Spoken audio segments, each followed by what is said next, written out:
जय हिंद दोस्तों, सभी का स्वागत है। Welcome to next target PSC once again. आप सभी लोग कैसे हैं? और आज का दिन है होली का। जैसे कि पता होगा, बहुत जगह पे कल होली सेलिब्रेट हुआ है, बहुत जगह पे आज होली सेलिब्रेट हो रहा है। ठीक है, बहुत जगह पे आज होली सेलिब्रेट हो रहा है। और मेरा टिका देखे तो आप लोग जान ही गए होंगे कि होली के कारण ही आज थोड़ा सा क्लास को डिले हुआ है। लेकिन आप लोग थोड़ा सा गुस्साने लगते हैं। थोड़ा सा देखा कीजिए, कंडीशंस को भी समझा कीजिए। सारे टीचर छुट्टी पे हैं, आपको पता ही होगा होली फेस्टिवल के कारण।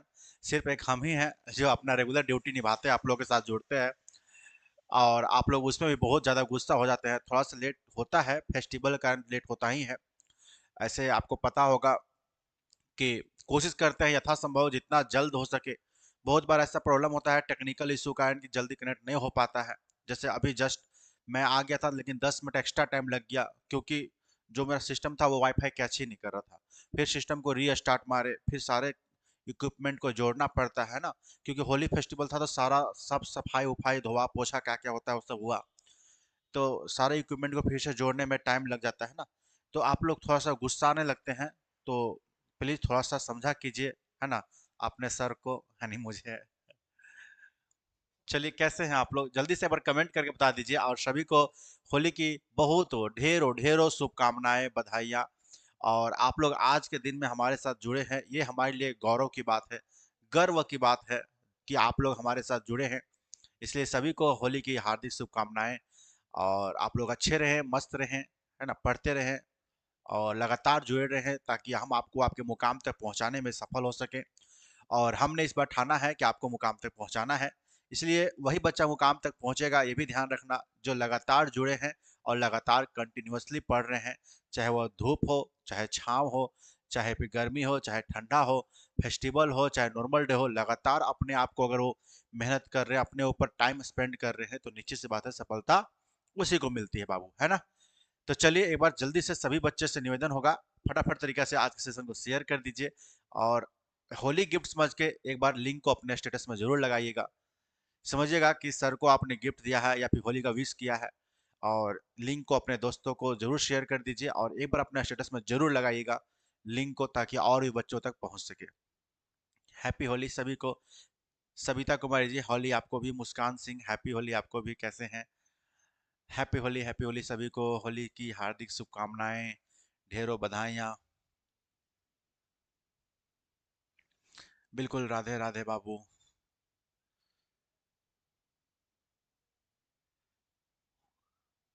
सर, पकौड़ी खाएं कि नहीं खाएं?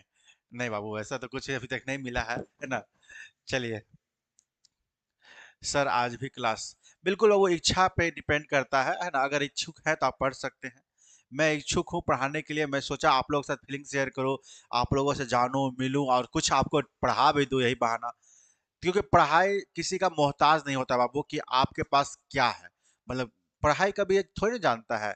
जैसे जॉब आपसे परीक्षा लेगी, वो थोड़ी ना पूछेगी कि आप होली में पढ़े थे कि नहीं पढ़े थे। अगर होली में आप नहीं पढ़े थे, चलो एक दिन तुमको एक्स्ट्रा टाइम देते हैं बाबू।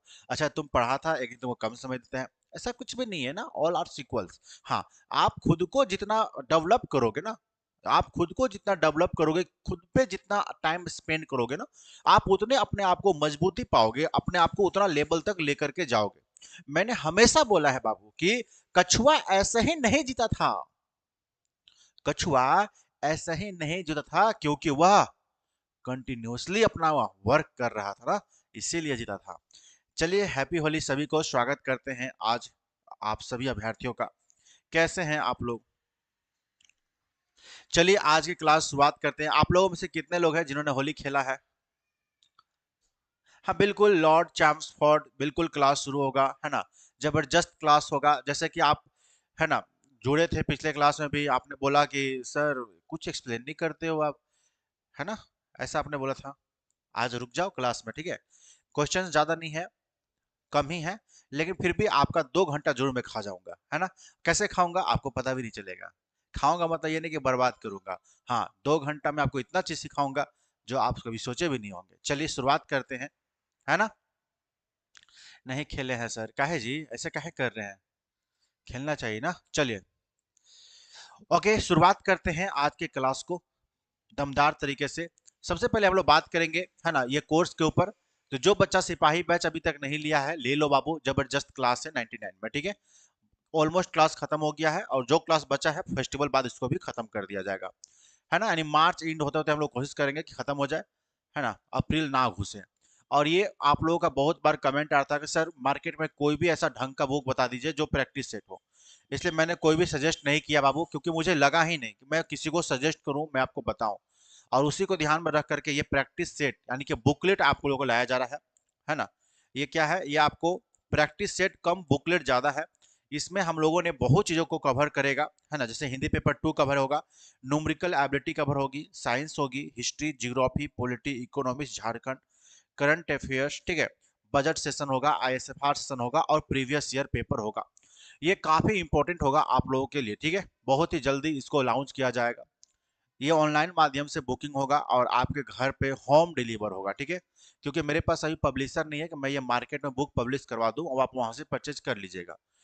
तो वहां जाके परचेज करना होता है, इससे अच्छा है कि आप डायरेक्टली ऑर्डर करके डायरेक्ट अपने घर पे मंगा सकते हो। और घर पे जब आपका पार्सल रिसीव होगा ना, तो एक थर्ड लेवल का ही मतलब कि आपको खुशियां होगी, अच्छे फील होगे, ठीक है। इसे पेपर 2 खास करके कवर किया जाएगा। और प्रथम 500 जो अभ्यर्थी होंगे उनको बहुत ही ज्यादा बेनिफिट्स मिलेगा, डिस्काउंट मिलेगा, ठीक है। यह सिपाही बैच का सीरीज संख्या 1 होगा। इसके बाद अगर इसको लाड प्यार आप लोग अच्छा देते हैं तो इसका सीरीज संख्या 2 भी लाया जाएगा, ठीक है। और ये खास बात है, क्या पता है इसमें, देखो खास बात क्या है बाबू, कि ये खास बात यहाँ पे ये है कि इसमें जितने भी मटेरियल्स तैयार हो रहे हैं वह सिर्फ झारखंडी टीचर है। झारखंडी टीचर है और झारखंड के बहुत सारे परीक्षाओं को क्रैक करके बैठा हुआ है। और इवन देखा जाए तो उसमें 2-3 टीचर झारखंड के जॉब में ऑलरेडी इनरोल्ड भी है ना, ऑलरेडी जॉब कर रहे हैं। उन लोग के मदद से तैयार किया जा रहा है, यानी कि जबरदस्त तरीका का कंटेंट होगा। विशेषज्ञ झारखंडी टीचर से है तो समझ सकते हो आप लोग कंटेंट कितना जबरदस्त रहने वाला है ना। चलिए शुरुआत करते हैं आज का आगे बढ़ते हुए सीरीज का, ठीक है। जैसे कि पता होगा 15 अप्रैल से ये क्लास हम आप लोगों को देने वाले हैं एप्लीकेशन के ऊपर ना, और वो डेट नजदीक आते जा रहा है। अंतिम प्रहार बैच जो क्रैश कोर्स था, क्योंकि 99 वाला कोर्स कंप्लीट होने के बाद मैंने बताया था कि अंतिम प्रहार क्रैश कोर्स में क्लास चलेगा, लेकिन इसका यूट्यूब से कोई संबंध नहीं होगा, क्योंकि क्लासेस ये जो होंगे वो लाइव एप्लीकेशन पे होगा, ठीक है। ये लाइव क्लासेस होंगे एप्लीकेशन पे। अभी परचेज करने पे आपको पड़ रहा है 178 रुपीज, ठीक है। आफ्टर 1 अप्रैल से आपको ये 269 में आपको अवेलेबल हो जाएगा एप्लीकेशन पे ना। डाउनलोड करके ले सकते हो अगर इच्छुक है तो, कोई ऐसा इसमें नहीं है, एडमिशन ओपन है। चलिए हम लोग आगे बढ़ेंगे। और आज स्पेशल होली का सीरीज है ना। होली फेस्टिवल के लिए स्पेशल आज रखा गया है। और आज के क्लास में हम लोग विशेष रूप से देखेंगे तो केवल झारखंड सामान्य ज्ञान के प्रश्नों को कवर करेंगे, ठीक है। झारखंड सामान्य ज्ञान के प्रश्न होंगे आज टोटल। टोटल जितने भी क्वेश्चंस हैं वो सारे झारखंड सामान्य ज्ञान के प्रश्न हैं। और आज होली स्पेशल है ना, होली स्पेशल क्लास होगा आप लोगों का। जबरदस्त क्लास है, बस पेशेंस रखो थोड़ा सा, है ना। उसके बाद जबरदस्त क्लास आपको मिलने वाले हैं। काफी चीजें नए मिलेंगे, काफी चीजें आपको सीखने के लिए मिलेगा आज के क्लास से। चलिए ओके, देखिए, है ना। फर्स्ट क्वेश्चन आपका आ चुका है। क्वेश्चन है कि किस जनजाति में अन्न प्रयोग से पूर्व नई फसल का एक अंश पहले सरना बुढ़िया को अर्पित किया जाता है? संथाल में, उरांव में, भूमिज में, बिरहोर में। ये क्वेश्चन का लेवल थोड़ा सा टफ है ना। ये लेवल थोड़ा सा क्या है, ये लेवल थोड़ा सा टफ है, हाई है। ये एक्चुअल में अगर देखा जाए तो सीजीएल एग्जाम इससे कवर हो जाएंगे, जेपीएससी कवर होगा। अब बोलिएगा सर ये झारखंड सीजीएल का एग्जाम का क्वेश्चन हैं, तो फिर मुझे झारखंड पुलिस में क्यों दे रहे हो आप? बनना चाहिए दिमाग में क्वेश्चन। क्योंकि देखो एग्जाम जब आप बैठते हो ना तो सारे क्वेश्चन लगभग लो मॉडरेट मिला के होते हैं, लो लेवल और मॉडरेट लेवल। लेकिन कुछ एक प्रश्न ऐसा भी होता है कि आपको हाई लेवल क्वेश्चन रहता है, ताकि आप सारा को अटेम्प्ट ना कर सको, तो आप उसी में इस क्वेश्चन को ट्रीट कर सकते हो। चलो आंसर कर दो बउआ, देखते हैं आंसर आप लोग का क्या कहता है। अनिता बी कर रही है, राजेंद्र अनु कह, ओके आंसर ए कर रहे हैं संथाल, ओके। सुचित बेदिया आंसर ए कर रहे हैं।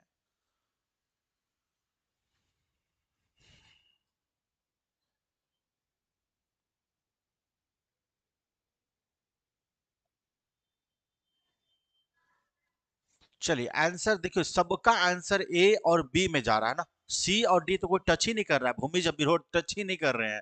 क्या बात है ना? क्या बात है, वाह। सी और डी कोई टच ही नहीं कर रहा है बाबू।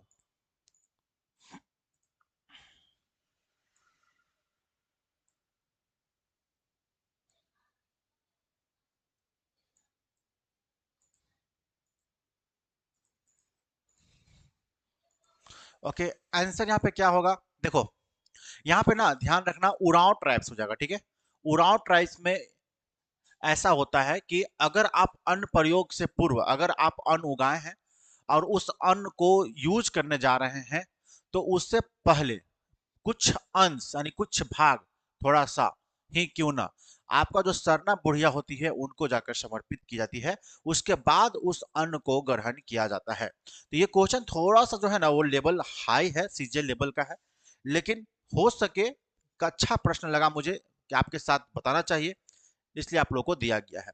नेक्स्ट क्वेश्चन आपका है कि पेल एड़पा की देखभाल करने वाली महिला कहलाती है। अब बोलिएगा सर ये क्या क्वेश्चन है, व्हाट इज दिस पेल एड़पा, ये सब तो नाम सुने ही नहीं थे। बहुत बहुत सारे बच्चे ऐसे होंगे जो बाबुआ झारखंडी होंगे तो जान रहे होंगे, और पहले से परीक्षा तैयारी किए होंगे तब जान रहे होंगे। बहुत सारे जो बच्चे होंगे फ्रेशर होंगे या आउट ऑफ झारखंड के बच्चे होंगे, उनके लिए बहुत ही न्यू नया क्वेश्चन होगा ये, एकदम चकराने वाला। ये क्या है, व्हाट इज दिस पेल एड़पा, ये सब क्या है? चलिए आंसर कीजिए, उसके बाद बताते हैं इसका आंसर क्या होगा। सभी बच्चे अपने स्तर से आंसर कर दीजिए, ए बी सी, किसी का आंसर कॉपी मत करना रे बाबू, कोई फायदा ना है ना। वो समझो अपने पैर पे कुल्हाड़ी मारने के बराबर है ना।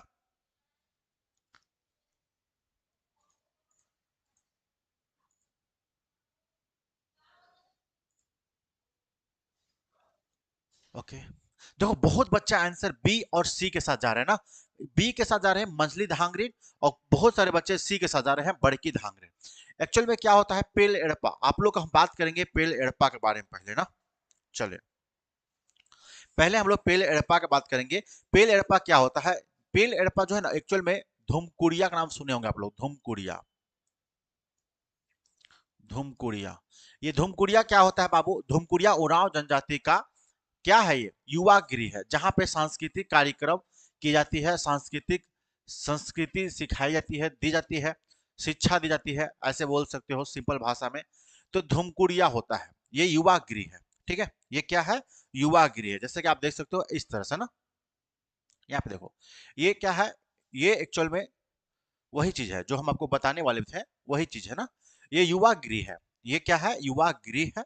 और इसी में उरांव समाज के जो बच्चे होते हैं उनको यहाँ पे दाखिला दिया जाता है, और यहाँ पे उनको सांस्कृतिक कार्यक्रम, सांस्कृतिक रीति रिवाज को रूबरू कराया जाता है, बच्चों को सिखाई जाती है उरांव समाज में। अब मोस्टली देखा जाए तो ये विलुप्त प्राय हो चुका है, मतलब इसका प्रचलन लोग छोड़ रहे हैं, जबकि उरांव समाज के सभी जो हैं उनको इसको संरक्षण प्रदान करना चाहिए, क्योंकि ये आपकी संस्कृति है जिसे आप भूलते जा रहे हो ना। अगर बात करें ये क्या है, धूमकुड़िया युवा गृह है, इसको बोलते हैं युवा गृह। इसमें दाखिला कब होता है सर? इसका दाखिला होने का उम्र है 10 से 11 वर्ष। अगर आप 10 और 11 वर्ष के हैं तो आपको इसमें दाखिला मिलेगा, ठीक है। अगर इससे ज्यादा गए हैं तो कॉम्प्रोमाइज करके दाखिला मिल जाता है। अब आप बोलोगे 27 साल की उम्र में सर हमको मिले, तो नहीं मिलेगा। 10-11 साल होता है बच्चा को, तो वो युवा गृह में डाल सकते हैं, धूमकुड़िया में नाम लिखा सकते हैं ना। और इसमें एंट्री कितने वर्ष में मिलती है? जैसे कि हम लोग का स्कूल में नॉर्मली हर साल एंट्री मिलता है, क्योंकि अब शिक्षा को मंदिर न बना करके शिक्षा को बिजनेस बना दिया गया है। तो यहाँ पे क्या है ना, यहाँ पे ऐसा नहीं है, यहाँ पे प्रत्येक 3 वर्ष में एक ही बार इसमें दाखिला मिलता है, ठीक है। वो भी दाखिला कब मिलता है? एक पर्व होता है जिसका नाम है सरहुल। क्या नाम है? सरहुल। उसी पर्व के दौरान इसमें दाखिला दी जाती है, ठीक है। युवा गृह को टोटली देखा जाए तो दो भाग में बांट करके पढ़ा जाता है, दो भाग में बढ़ता है ना। ये धूमकुड़िया को दो भाग में पढ़ता है। एक पढ़ते हैं जोख एड़पा, जोख एड़पा, ठीक है। अब एक होता है पेल एड़पा। ये एड़पा क्या होता है? एड़पा मतलब एक तरह से घर हो गया है ना, एड़पा मतलब घर हो गया एक तरह से। तो जोख एड़पा और पेल एड़पा ये है ना कुड़ुक भाषा का शब्द है एड़पा, इसलिए आपको थोड़ा सा समझ में आने में प्रॉब्लम हो रहा होगा, ठीक है। जोख एड़पा जो है उसको कौन देखता है? उसको धांगड़ कुड़िया कहते हैं ना, धांगड़ कुड़िया भी कहते हैं, ठीक है, जो मांझी संभालता है। और पेल एड़पा जो है उसको याद रखना, इसको बड़की धांगरिन देखती है, बड़की धांगरिन, यहाँ पे ध्यान रखना ना। यानी कि पेल एड़पा जो है उसको बड़की धांगरिन देखेगी, जबकि जो एड़पा को धांगर कुड़िया कहते हैं मांझी संभालने का काम करता है, ठीक है। तो ये युवा गृह के बारे में आपको जानना होगा। बाकी डिटेल बात जब हम उरांव समाज के बारे में करेंगे, उरांव समाज के बारे में डिटेल जब बात करेंगे, धुमकुड़िया गृह के बारे में जब डिटेल बात करेंगे, तो हम तुरंत सब बता देंगे बाबू। लेकिन अभी फिलहाल ध्यान रखना कि ये जो धुमकुड़िया है, धुमकुड़िया, धुमकुड़िया जो है इसके बारे में थोड़ा सा इतना सा ध्यान रख लो, इतना इंपॉर्टेंट पॉइंट है और इतना में आपका एग्जाम में क्वेश्चन बन जाएगा। इसको चलाने के लिए पैसा कहाँ से आता है, फंडिंग कहाँ से होता है, तो जो जुड़ते हैं उसके माता पिता फंडिंग करते हैं ना, ये भी ध्यान रखना आप लोग, ठीक है। मोस्टली देखा जाए तो जहां जहां उरांव समाज निवास करते हैं उन सभी गांव में देखने के लिए आपको मिल जाता है, ठीक है। मुझे एक धुमकुड़िया नजर दिखता है, मैं कभी ऐसा होगा तो मैं उसे फोटो खींच के आप लोग को पोस्ट कर दूंगा, टेलीग्राम पे भेज दूंगा, आप लोग देख लेना, ठीक है। उम्मीद है बात समझ में आ चुका होगा सभी को। हाँ, लड़का वाला को जोख एड़पा बोलते हैं ना, लड़के लोग जुड़ते हैं उसको जोख एड़पा कहते हैं, और जो लड़कियां ज्वाइन होती है उसको पेल एड़पा कहते हैं। दोनों को देखने के लिए, चलाने के लिए, मैनेज करने के लिए अलग अलग व्यक्ति वहां पे नियुक्त होते हैं ना।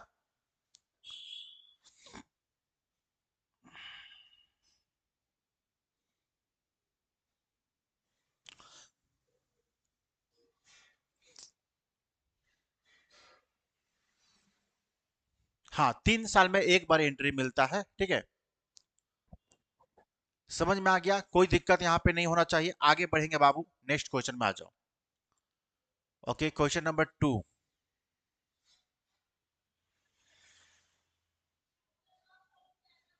ओके, क्वेश्चन नंबर 2 में आ जाइएगा। क्वेश्चन है कि झारखंड राज्य में सर्वाधिक जनसंख्या वाला जनजाति वाला जनजाति समुदाय है।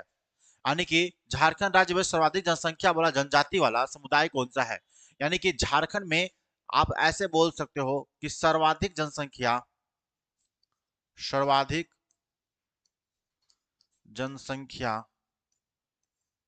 कौन सा जनजाति का है।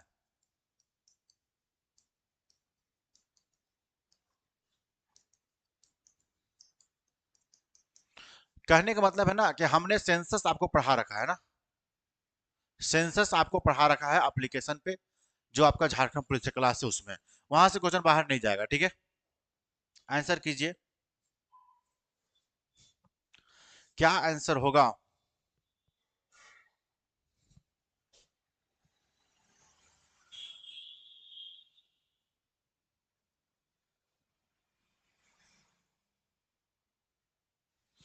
चलिए देखिए, बातों को समझना होगा ना, थोड़ा सा चीजों को समझते हुए चलना होगा। ओके, डी आंसर सही है, सभी बच्चों का सही है, बहुत अच्छा।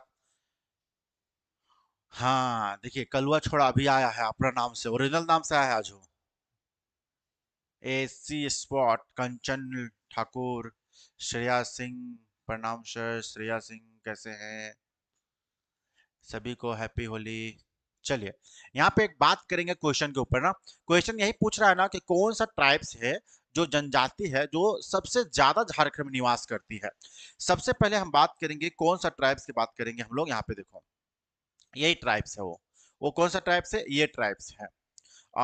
यहाँ पे देखिए ध्यान से ना, ये ट्राइब्स के बारे में आप लोग जान लो थोड़ा सा बातों को। जैसे कि पहले स्थान पे अगर कोई ट्राइब्स है, वह झारखंड में जो निवास करता है सर्वाधिक, है ना, सर्वाधिक, तो सर्वाधिक कौन सा ट्राइब्स निवास करती है, तो बोलना संथाल ट्राइब्स, ठीक है। इसमें कोई मिस्टेक नहीं होना चाहिए, सब बच्चा जान रहा है। लेकिन कितना परसेंट है, तो अभी वर्तमान में जनसंख्या कितना है, तो है ना 3,29,88,134 अकॉर्डिंग टू सेंसस 2011, 2011 के अकॉर्डिंग, क्योंकि अभी 21 मई का कोई भी जनगणना नहीं हुआ है।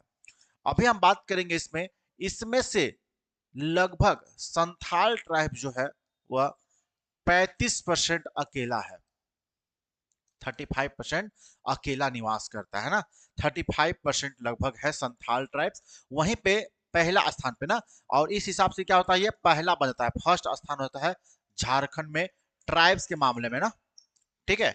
अगर इसको हम बात करें संथाल को भारत देश में ना, कि भारत देश में यह तीसरा, third largest third largest tribes हो जाती है पूरे भारत में। तो सर थर्ड लार्जेस्ट है तो प्रथम दूसरा पे कौन है? हाँ, ये क्वेश्चन आपके पिछले जेपीएससी में पूछ चुका था ना।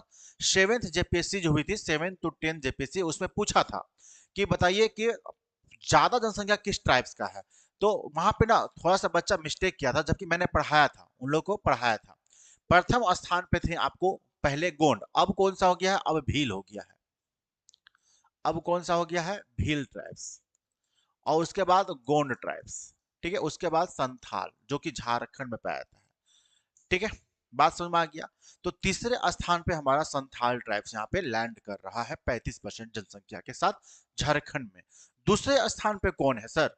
दूसरे स्थान पे कौन है? देखो, झारखंड में ना, झारखंड का दूसरा का हम बात करें, सेकेंड का दूसरी बड़ी जनजाति है जो है ओरांव है। ओरांव ट्राइब्स। ठीक है, उरांव ट्राइब का जनसंख्या कितना है? लगभग 18.14%। ठीक है, 18.14% उरांव ट्राइब्स का जनसंख्या है पूरे झारखंड में। उस हिसाब से ये दूसरे स्थान पे लैंड कर रही है। अब भारत में कितना स्थान पे है ये? तो नीचे से बात है, जब झारखंड का दूसरा है तो ये भारत का भी चौथा बन सकता है, अब बन जाता है यहाँ पे। यानी पूरे भारत देश में चौथी सबसे बड़ी जनजाति उरांव समाज है, जो कि उरांव समाज झारखंड के रांची क्षेत्र में पड़ता है। वहीं पे अगर हम लोग देखेंगे संथाल ट्राइब्स के बारे में, तो ये संथाल परगना के क्षेत्र को ज्यादातर ऑक्युपाई करते हैं। तो ये आपका टोटल है, और यहाँ पे जो मैंने फोटो दिया है ये संथाल ट्राइब्स का ही फोटो है। आप में भी इन लोग को जानते होंगे, है ना। वॉइस कम आ रहा है, कोई बात नहीं, एडजस्ट कीजिए थोड़ा सा, है ना। एडजस्ट कीजिए, कोई दिक्कत नहीं है। माइक लगा लीजिए आप लोग। वैसे कम नहीं आ रहा है, मेरे तरफ से सही है। ओके, आंसर कर दीजिए सभी बच्चे। यहां तक कोई दिक्कत है तो बोलिए।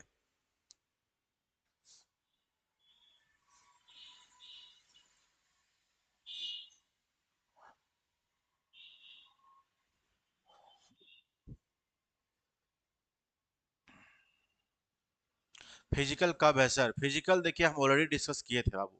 फिजिकल होने में वोटिंग के बाद जैसे ही लोकसभा चुनाव समाप्त होता है, आप लोग का फिजिकल लिया जाएगा, तैयार रहिए आप लोग।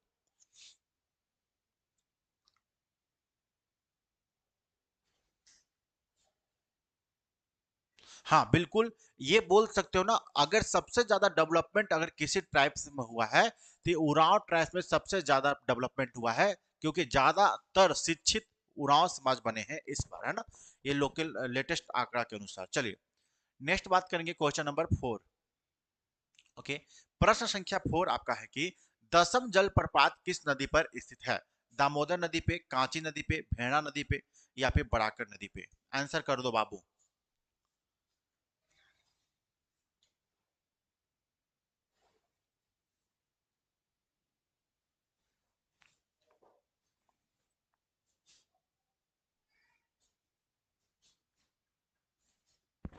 ओके डीना, आंसर सही है बच्ची, वेरी गुड। ओके, आंसर देखो यहाँ पे क्या होगा ना, थोड़ा सा ना मोटिवेटेड हो जाओ, वो थोड़ा सा जोश में आ जाओ आप लोग, है ना। मजा नहीं आ रहा है, कुछ कमेंट का भी स्पीड बहुत स्लो है। प्लस आज होली है यार, होली पर्व मतलब क्या, पूरा जोश उमंग वाला परिवार पर्व त्योहार है ना। इससे सीखने वाली चीज है। देखो, भारत देश में ना सबसे बड़ा दुर्भाग्य क्या देखने के लिए मिलता है कि कोई पर्व आता है, लोग तो सिर्फ पर्व को मनाते हैं, उस पर्व को क्यों मनाते हैं उससे वो सीख नहीं लेता है। जैसे कि सपोज करो होली, होली की क्यों मनाया जाता है? सोचो, आप खुद सोचो एक बार, खुद से रिकॉल करो दिमाग को कि होली क्यों मनाई जाती है। होली क्यों मनाती है? क्योंकि किसी का अहंकार को मिटाया गया था, क्योंकि किसी का घमंड को तोड़ा गया था। लेकिन फिर भी आज के आप लोगों के अंदर इतना घमंड रहेगा कि कहना ही नहीं है, हम है तो हम ही है, हमसे बढ़कर कोई है ही नहीं है। अरे बाबू, ऐसा थोड़ी ना है। आप होली मनाते क्यों हो? होली मनाते हो क्योंकि उसमें होलिका का दहन करते हो, आप जलाते हो होलिका को, ठीक है। उसके एटीट्यूड को टूटता है। प्रहलाद के जो उसका एटीट्यूड टूटता है, उसका घमंड टूटता है।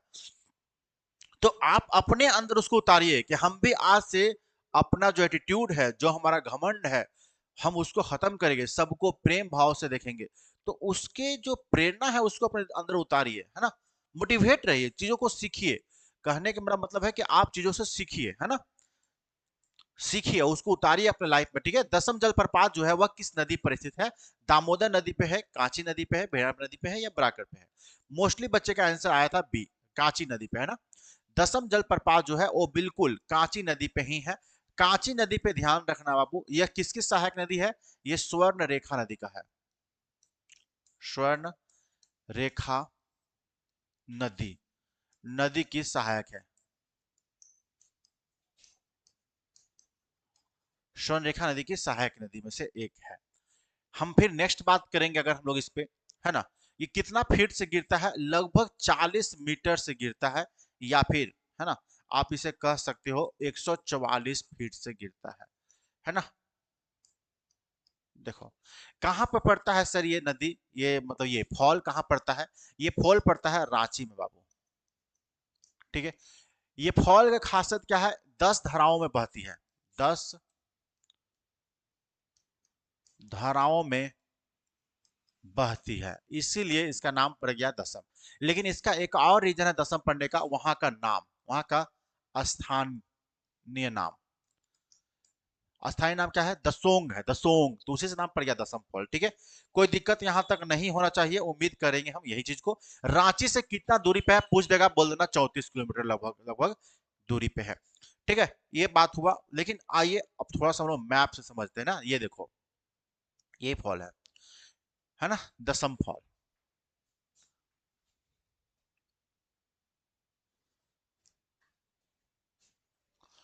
ठीक है। यही वो फॉल है, दिख रहा है ना, काफी जबरदस्त शानदार लुक है ना इस फॉल का। लेकिन थोड़ा सा खतरनाक है, इस फॉल के बारे में हमेशा कुछ न कुछ सुनने के लिए मिलता रहता है, ठीक है, इसको ध्यान देगा।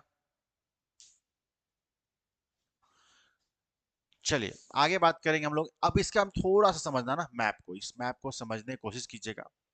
इधर नहीं आएगा जी, देखिए इस मैप को थोड़ा सा समझने की कोशिश करना है आपको। देखिए इस मैप को समझने से क्या पता चलेगा मैं बताता हूँ।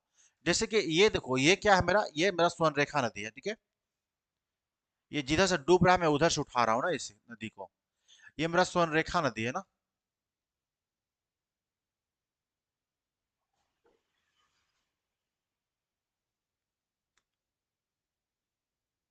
देखिए ये स्वर्ण रेखा नदी है, ये डायरेक्ट निकलता है रांची से और डायरेक्टली जाकर के बंगाल खाड़ी में समा जाता है, ठीक है।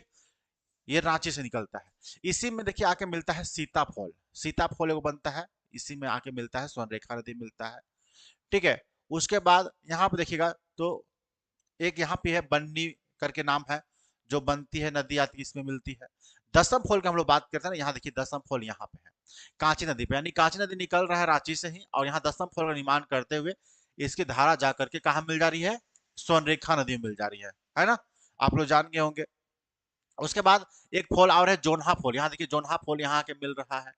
जोन्हा फॉल आके कहाँ मिल रहा है? यहाँ पे गौर कीजिए, इस जगह पे देखिए ना, इस जगह पे आके मिल जा रहा है। तो जोन्हा फॉल का भी निर्माण होता है। फिर एक हुंड्रू फॉल है, यहाँ पे देखिए, यहाँ पे देखिए हुंड्रू, इस तरह से हुंड्रू फॉल बनता है। तो बहुत सारा नदियां यहाँ पे फॉल बनाती है, ठीक है। चलिए आगे बढ़ेंगे हम लोग यहाँ पे। नेक्स्ट क्वेश्चन 5 में आ जाइएगा, ठीक है। क्वेश्चन है कि खनिजों का गोदाम घर के नाम से कौन जाना जाता है? मालवा का पठार, छोटा नागपुर का पठार, विंध्य का पठार, कोई नहीं। आंसर कर दो बाबू।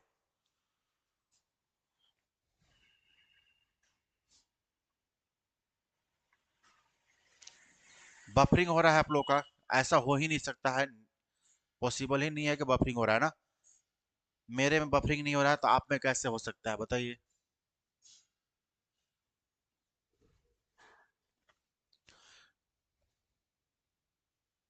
अब देखो एगो बच्चा तेज बन के आ गया है मिट्टी पढ़ना, सर क्वेश्चन लेवल हाई कीजिए ना।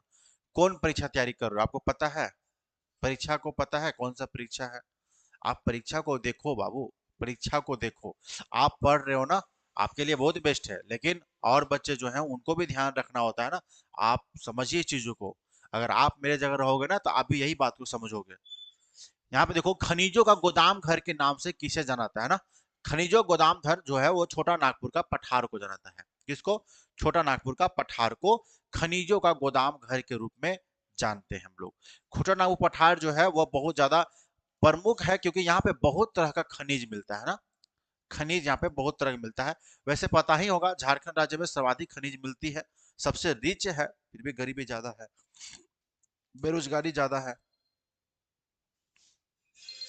चलिए यहाँ पे समझना है ना, ये देखिए मैप को यहाँ पे समझिए। यहाँ पे क्या है आपको, यहाँ पे देखिए, यही है हमारा छोटा नागपुर का पठार है ना। ये पठार को अगर देखा जाए तो ये झारखंड, बिहार, छत्तीसगढ़ में फैला हुआ है। कहाँ पे? झारखंड में, बिहार में, और वेस्ट बंगाल में, और छत्तीसगढ़ में कुछ भाग में फैला हुआ है ना। ये चार भागों में बटा हुआ है। इस पठार की खासियत है झारखंड, वेस्ट बंगाल, बिहार, हल्का छत्तीसगढ़ घुसता है इधर। छत्तीसगढ़ ना भी लिखे तो चलेगा, लेकिन थोड़ा सा जाता है इससे ना। तो ये आपका है छोटा नागपुर पठार पूरे भारत में, जहां पे सर्वाधिक मिनरल्स पाए जाते हैं, खनिज पाए जाते हैं। ठीक है, ध्यान रखिएगा। और ज्यादातर भाग जो है वो झारखंड में पड़ जाता है इसका ना। आगे बढ़ेंगे हम लोग, नेक्स्ट क्वेश्चन की ओर बढ़ेंगे हम लोग। झारखंड में वर्षा किस मानसून में होती है? झारखंड में वर्षा किस मानसून से होती है? दक्षिण पश्चिम मानसून, उत्तर पूर्वी मानसून, नॉर्वेस्टर, या कोई नहीं? आंसर कीजिए।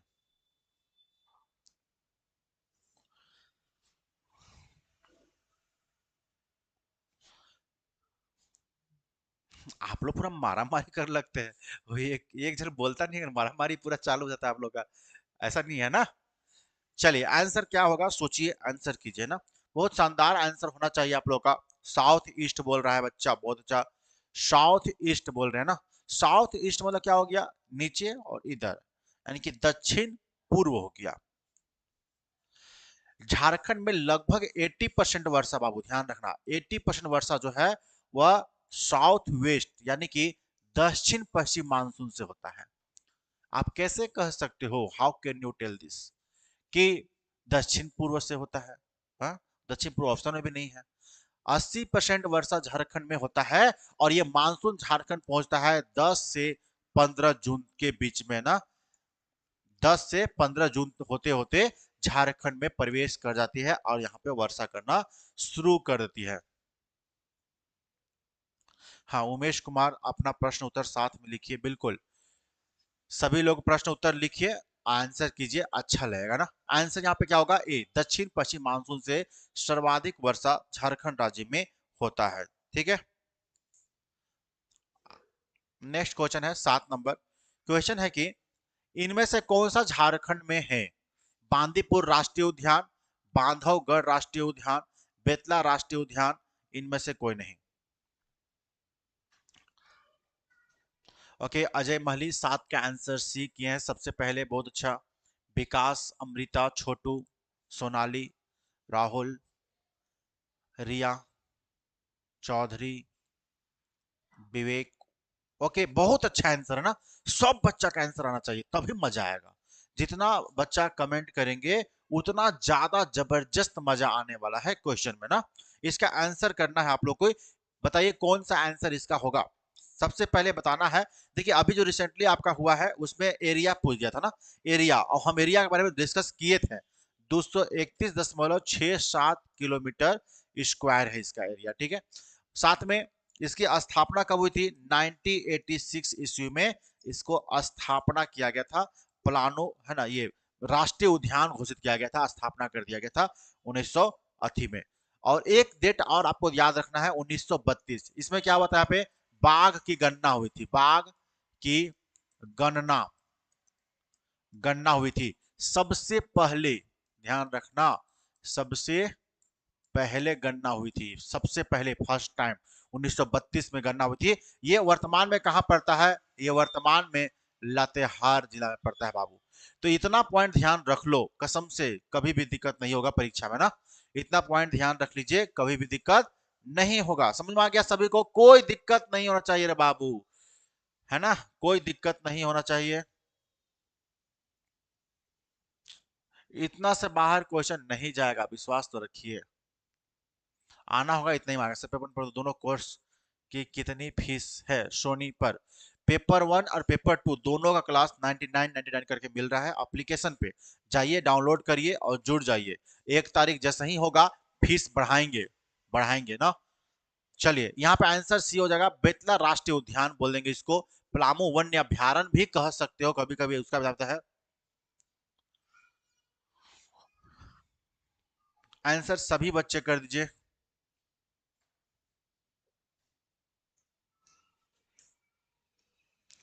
ये देखो बाबू, ये है आपका पलामू वन्य अभ्यारण्य ना।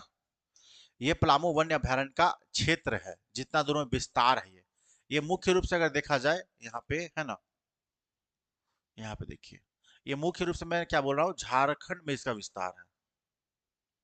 अब नहीं जूम हो रहा है, यहाँ देखो, ये मुख्य रूप से देखो यहाँ पे क्या है, इतना दूर ये झारखंड इतना सा बाहर चलाता है, इतना सा, इतना कहाँ चलता है, छत्तीसगढ़ में, इतना सा, इतना सा झारखंड में चलाता है, छत्तीसगढ़ में, और थोड़ा सा चला जाता है इसका गुमला में, इतना सा, ये जो मैं रंग रहा हूँ ना, समझिएगा, इतना सा चला जाता है गुमला में, इतना सा, बाकी जितना पड़ता है ना बच जाता है, वो सारा कहाँ है, वह सारा है, ये जो बच गया वो है लातेहार में। कहाँ है, लातेहार में। अब देखो इतना सा चला गया छत्तीसगढ़, इतना चला गया गुमला में, बाकी सब झार लातेहार में है, इसलिए आंसर कहाँ देगा। छोटू भाई क्या कमेंट कर रहे हो यार, जय श्री राम बोल दिए, जय श्री राम, अब मत कीजिए इसको कमेंट बार बार।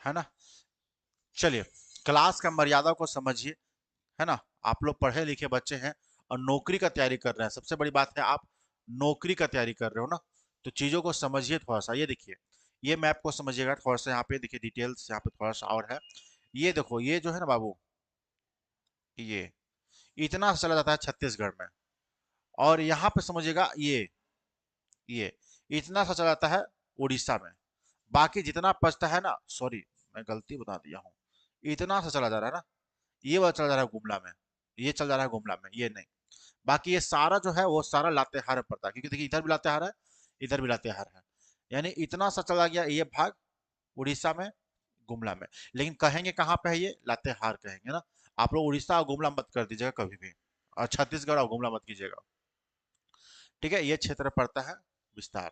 नेक्स्ट क्वेश्चन है आपका क्वेश्चन नंबर 8। क्वेश्चन नंबर 8 है कि राजेंद्र चिकित्सा विश्वविद्यालय कहाँ अवस्थित है, धनबाद में, रांची में, है ना, लातेहार में, जमशेदपुर में।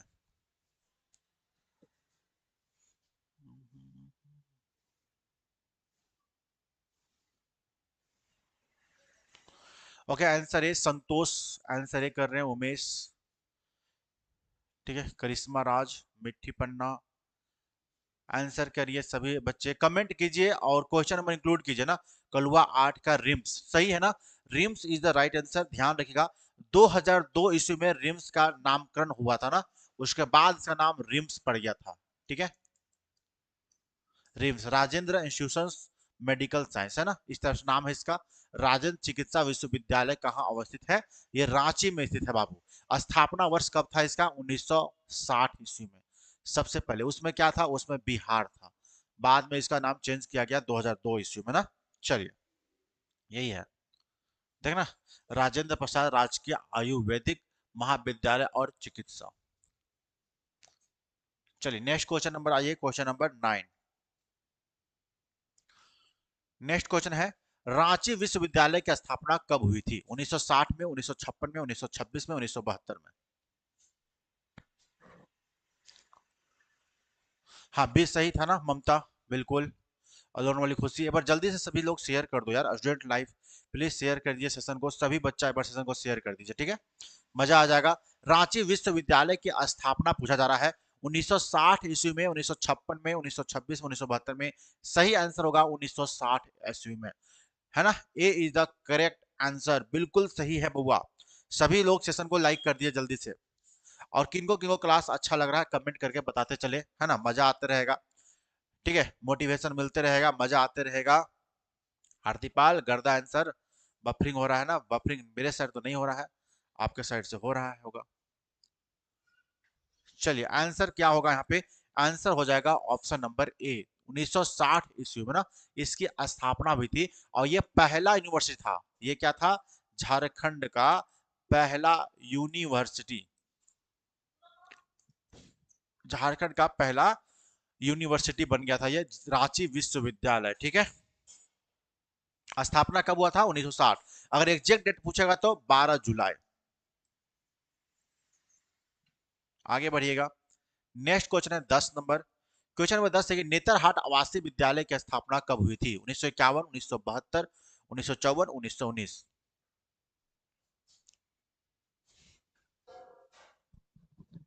आंसर कीजिए सभी बच्चे।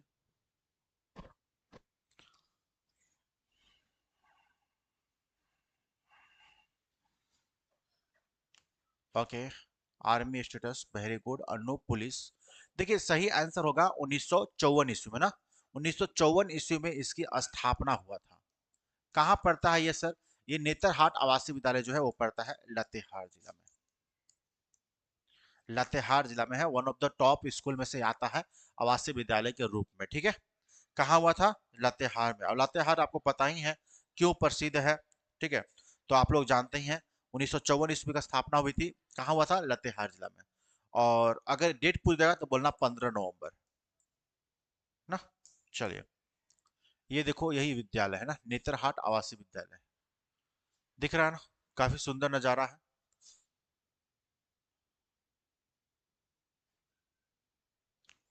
ये विद्यालय है, पूरा यहाँ कैमरा लगा हुआ है।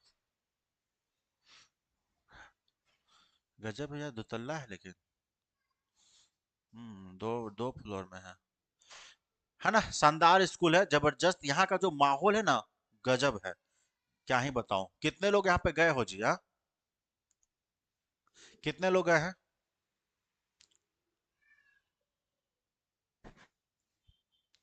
नेतरहाट कितने लोग गए हैं? अच्छा, गया है उमेश, बहुत अच्छा।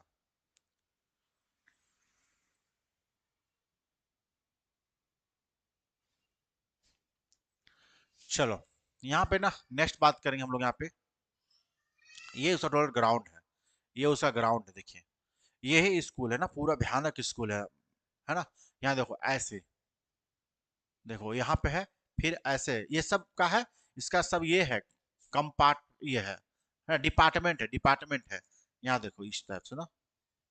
और यहाँ पे इसका ना, यहाँ पे है, यहाँ पे इसका एंट्री है। एंट्री है, एंट्री करोगे आप, इधर से भी जा सकते हो, इधर इधर से भी जा सकते हो, बस इधर से ही चलेगा। हम लोग तो इधर से मार देंगे मेरा बस चले तो, है ना।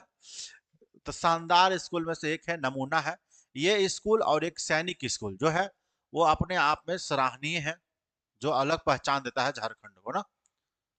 चलिए, नेक्स्ट क्वेश्चन आपका है। चलिए, क्वेश्चन नेक्स्ट आपका है टांगीनाथ का। टांगीनाथ से क्वेश्चन है, टांगीनाथ मंदिर कहाँ अवस्थित है? गुमला में, रांची में, चतरा में, खूंटी में। आंसर कर दो बाबू, देखते हैं कितने बच्चे बता पाते हैं टांगीनाथ मंदिर के बारे में ना। और टांगीनाथ मंदिर क्यों प्रसिद्ध है? क्योंकि परशुराम के, है ना, परशुराम का फरसा, ऐसा कहता है। फरसा मतलब क्या? फरसा, फरसा मतलब एक तरह से बोलते हैं कुल्हाड़ी, है ना। टांगी जिसको बोलते हैं, टांगी, है ना। टांगी वहां पे क्या है? गड़ गया है, गड़ा हुआ है, गड़ा हुआ है। जिसके कारण यहाँ पे क्या होता है? टांगीनाथ मंदिर कहाँ अवस्थित है? फरसा टांगीनाथ गड़ा हुआ है। हिमांशु शेखर सिन्हा, आपका बफरिंग नहीं होना चाहिए। अगर हो रहा है तो थोड़ा सा कंफर्ट जोन से बाहर निकलो, खुद को, अपने आप को बाहर निकालिए, नेटवर्क वेटवर्क में आ जाइए, सही हो जाएगा, ठीक है। आंसर यहाँ पे क्या होगा? आंसर हो जाएगा गुमला में, ठीक है। ऐसा माना जाता है कि जब सभा चल रही थी और श्री राम भगवान, लक्ष्मण भगवान जो थे, और ये परशुराम जो थे, वो धनुष वाला जो खेला नहीं जाता, आप लोग हिंदी में पढ़ना है, राम लक्ष्मण परशुराम संवाद। वो वही कहानी। उसी के बाद वहां से जब श्री राम भगवान जब धनुष को तोड़ते हैं, तो गुस्सा में वहां से सभा से निकलते हैं परशुराम, और निकल कर आकर के उसी स्थान पर तप करना शुरू करते हैं। और तप करने के पश्चात, है ना, उनका फरसा जो है वो वहीं पे गिरता है। यही फरसा था उनका, है ना।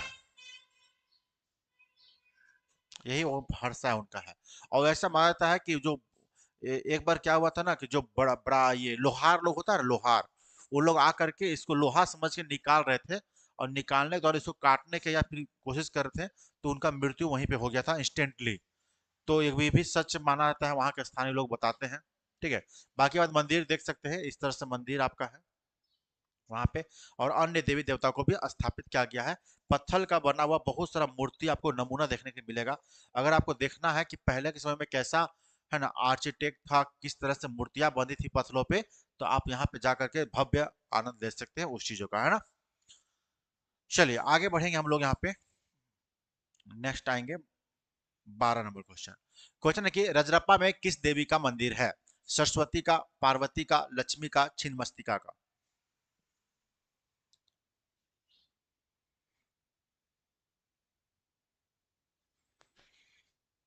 आंसर यहाँ पे करिए। इसमें क्या है, माँ काली का, माँ काली आप लोग सुने होंगे नाम। तो माँ काली का जो धड़ से अलग जो होता है ना, धड़ से अलग मूर्ति, उसी को प्रतिष्ठापित की गई है। इसको शक्तिपीठ के नाम में भी जाना जाता है। आंसर छिन्न मस्तिका होना चाहिए आप लोगों का। ये नदी खासियत क्या है ना, ये मंदिर का खासियत क्या है, ये मंदिर जो है वह दो नदी के संगम पे, एक दामोदर प्लस भेड़ा नदी के संगम पर स्थित है। ठीक है, एकदम करेक्ट है, 100% करेक्ट डाटा है, एक कीटी फॉल्ट नहीं है ना, ध्यान रखिएगा। ये मंदिर है वो, आप लोग देख सकते हैं। और इसको जानने के लिए रामगढ़ जाना होगा, रामगढ़ से फिर गोला रोड होते हुए आप इस मंदिर पे पहुंच सकते हैं। यही वो मंदिर है जहाँ पे, यानी कि शक्तिपीठ के रूप में इसको जाना जाता है ना। यहाँ देखिए, यही है माँ काली का धड़ से अलग किया हुआ है ना, मूर्ति को स्थापित किया गया है। दिख रहा होगा आपको ना, ये मंदिर है। चलिए आगे बढ़ेंगे हम लोग यहाँ पे। झारखंड भारत के किस भाग में स्थित है? यहाँ से भूगोल क्वेश्चन आपका। झारखंड भारत के किस भाग में स्थित है? उत्तर पूर्वी में, दक्षिण पश्चिम में, उत्तर पश्चिम में, दक्षिण पूर्व में? आप लोग शेयर नहीं कर रहे हैं, 200 बच्चा फिक्स हो गया है। अरे शेयर करो ना, इसको बढ़ाओ यार, तुम लोग सपोर्ट करो बाबू, है ना। शेयर कीजिए, सपोर्ट कीजिए आप लोग, तब ना मजा आएगा क्लास में। हाँ, थोड़ा सा बूस्ट कीजिए आप लोग भी।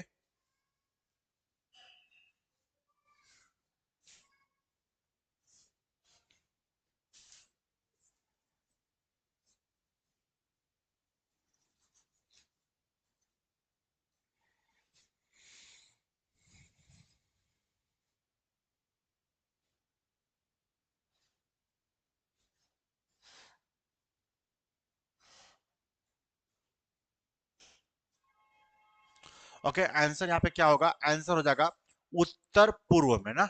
उत्तर पूर्व इज द राइट आंसर, सभी का आंसर सही है। कैसे उत्तर पूर्व होगा, देखो ध्यान से ना। ये है मेरा भारत, ये है हम लोग का भारत। और इसमें देखो आपको, ये अगर भारत है तो नीचे से बात है, अगर हम इसे मैपिंग करेंगे तो इस तरह से करेंगे हम लोग डायरेक्शन। ये मेरा क्या हो गया, वेस्ट हो गया।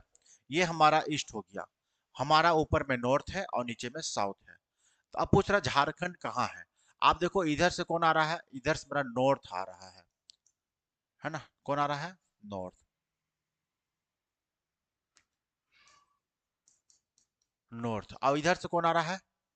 इधर से मेरा आ रहा है ईस्ट। यानी बन गया नॉर्थ ईस्ट। नॉर्थ मतलब उत्तर, और ईस्ट मतलब पूर्व, यानी उत्तर पूर्व में झारखंड है ना। तो इसलिए हम लोग बोल सकते हैं कि भारत के रिस्पेक्ट में झारखंड उत्तर पूर्व दिशा में स्थित है। समझ में आ गया ना कैसे है? बहुत लोगों को कंफ्यूजन होगा।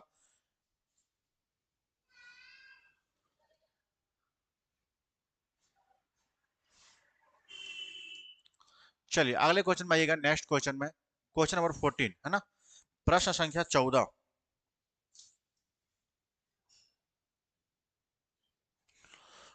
ओके, क्वेश्चन नंबर 14 आपका है।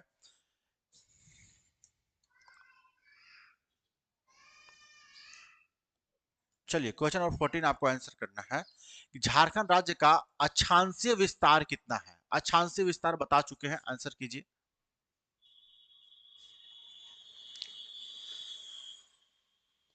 अक्षांशीय विस्तार ना, ऑप्शन को ध्यान से पढ़िएगा, चार ऑप्शन है। जैसे 21 डिग्री 58 मिनट 10 सेकेंड उत्तरी अक्षांश से लेकर के 25 डिग्री 18 मिनट उत्तरी अक्षांश के मध्य में है। बी ऑप्शन है 21 डिग्री 59 मिनट उत्तरी अक्षांश से 24 डिग्री 18 मिनट उत्तरी अक्षांश के मध्य में है। सी ऑप्शन है 83 डिग्री 58 मिनट 50 सेकेंड उत्तरी अक्षांश से 25 डिग्री 18 मिनट उत्तरी अक्षांश के बीच में है। या इनमें से कोई भी नहीं। देखते हैं कितने बच्चे इसका आंसर कर पाते हैं। छोटू, छोटू आंसर सी किया है, क्वेश्चन का आंसर डालो बाबू, है ना। नूतन यादव सी, ओके। अनीता, ओके। कुंटी, कुंटी रानी,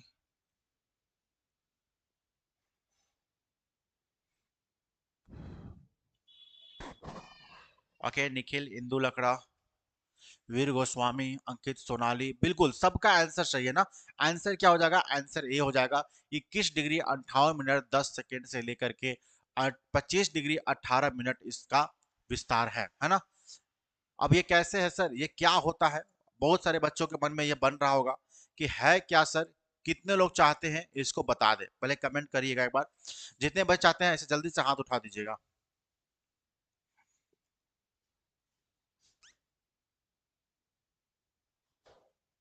पुष्पाराज 14 का आंसर ये सही है। ओके, विकास कुमार, वीर गोस्वामी, दिव्या। स्प्रेडिंग, क्या नाम है जी आपका? स्प्रेडिंग कुछ करके नाम है ना, स्प्रेडिंग या। Okay, police lover, Vijay ji. चलिए ठीक है, बहुत सारे बच्चे हैं जिनको चाहते हैं कि जानते हैं क्या होती है ना। एक्चुअल में हम आपको पहले ही बताए थे कि ये हमारा क्या है, पृथ्वी है। पृथ्वी पे इस तरह से बहुत सारे अक्षांश रेखाएं ड्रॉ की गई है। इधरो नीचहू ऊपहू सगरो करल गया है ना। जब ऊपरे नीचे सगरो किया गया है, उसी में से एगो ऐसा रेखा है जो बीचे बीच से खींचल गया है ना। ओकरा कहते हैं हम बीचों बीच से, यानी कटकुटुआ बोलते हैं इसको। पृथ्वी को दो भाग में काटता है, एक ऊपर में एक नीचे में। नीचे वाला का साउथ, ऊपर वाला का नॉर्थ, ठीक है। तो हम लोग का भारत कहाँ है? हम लोग भारत है नॉर्थ में, ठीक है। यानी हम लोग नॉर्थ में आते हैं, यानी कि पृथ्वी के ऊपरी वाले भाग में आते हैं ना। देखो ये वाला भाग में आते हैं हम लोग, पृथ्वी के ऊपरी वाले भाग में आते हैं हम लोग, ऊपरी वाले भाग में, नॉर्थ भाग में आते हैं ना। और ये मेरा भारत देश है, ये मेरा क्या है, भारत देश है, ये भारत देश है।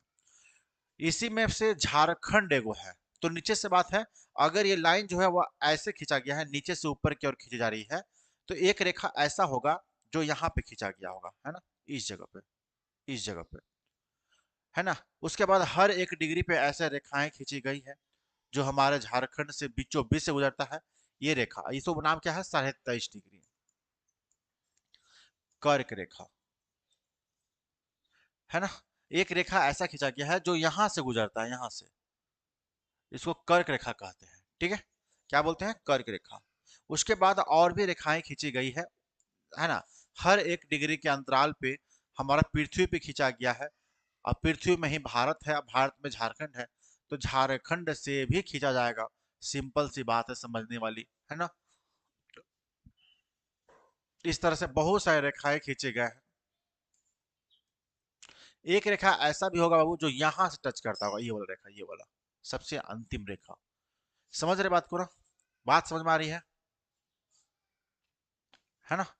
एक रेखा ऐसा भी होगा जो ऊपर में होगा और एक नीचे में होगा। थोड़ा सा हम बात करेंगे, ये वाला रेखा ना, ये वाला रेखा जो है वो, और ये वाला रेखा जो है वो, तो यही डिग्री की बात किया था ना, यही है 21 डिग्री से लेकर के 25 डिग्री तक आपका विस्तार है। 21 से 25 डिग्री, 21 डिग्री से लेकर के 25 डिग्री के यही रेखा की बात की जा रही है। यानी यहां से लेकर के यहां तक भारत का विस्तार है। समझ रहे बात को ना। तो यही होता है अक्षांश रेखा, यानी जितने भी हॉरिजॉन्टल लाइन ऐसे खींची गई है, वही हमारा क्या है, वही हमारा अक्षांश रेखा है। इसलिए हमने आपको बताया था कि 21 डिग्री से लेकर के 25 डिग्री तक हमारा अक्षांशीय विस्तार है। और हम लोग कौन दिशा में थे, उत्तर में थे ना, पृथ्वी के ऊपरी भाग में थे ना बाबू, देखो ध्यान से। हम लोग ऊपर भाग में थे, उत्तर में, हम लोग यहाँ पे थे। तो हम लोग उत्तर में है तो नीचे बात है, उत्तरी ही रहेंगे हम लोग हमेशा। तो हम लोग उत्तरी में है। और कौन रेखा की बात कर रहे हैं हम लोग, अक्षांश रेखा का, तो अक्षांश रेखा लगा देंगे हम लोग। तो बस यही फंडा है ना, और कुछ इसमें नहीं है। समझ में आ गया सबको? बताइएगा, कमेंट कीजिएगा। समझते हुए चलोगे दिक्कत नहीं होगा, नहीं समझते हुए चलोगे तो भाई कितनों पढ़ लो, कोई फायदा नहीं है। वैसे भी आधा तो यूट्यूब पे गलती सलती पढ़ाता है लोग ना। हिमांशु, मैं रील्स नहीं देखता हूँ। अरे क्वेश्चन फोकस करो ना रे बउआ, एग्जाम निकालना है, खाली बकवास करना है, बताओ। हम्म?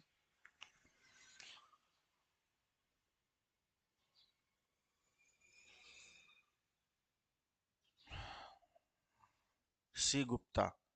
आगे बढ़ेंगे ना हम लोग, नेक्स्ट क्वेश्चन की ओर बढ़ेंगे। तो ये आपका आंसर हो गया। अगला क्वेश्चन आपका है यहाँ पे 15 नंबर क्वेश्चन ना। 15 नंबर क्वेश्चन आपका है कि झारखंड की उत्तर से दक्षिण की लंबाई बताना है। उत्तर से दक्षिण 483, 380, 345 किलोमीटर, 295 किलोमीटर।